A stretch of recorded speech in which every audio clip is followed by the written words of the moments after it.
अस्सलामु अलैकुम वरहमतुल्लाहि वबरकातुहू।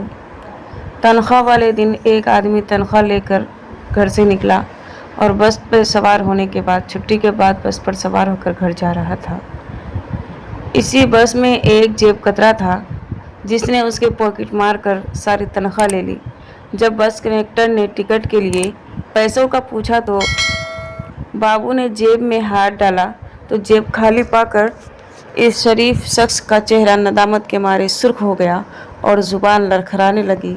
बस कंडक्टर ने उसे तंज़िया अंदाज में कहा, बिला टिकट सफ़र करने पर तुम्हें शर्म नहीं आती? ज़ाहिरी हुलिये से देखने में तो तुम मुअज़्ज़ज़ शख्स लगते हो, मगर तुम्हारे जेब में फूटी कौड़ी भी नहीं है। जब जेब कतरा जो पास ही खड़ा था उसने कंडक्टर के कंधे पर हाथ मारा और कंडक्टर से कहा, मेरे भाई, इस शरीफ आदमी का मजाक उड़ाना बंद करो, इसके टिकट की कीमत मैं अदा करूँगा। ये सुनकर बाबू ने खुदा का शुक्रिया अदा किया और मुस्कुराकर जेब कतरे से कहा, खुदा आपको खुश रखे और आप जैसे लोगों के कारोबार में तरक्की अता फरमाए, क्योंकि आप जैसे ही माशरे के हकीकी हमदर्द लोग हैं जो मुसीबत में मुब्तला लोगों का ख्याल रखते हैं।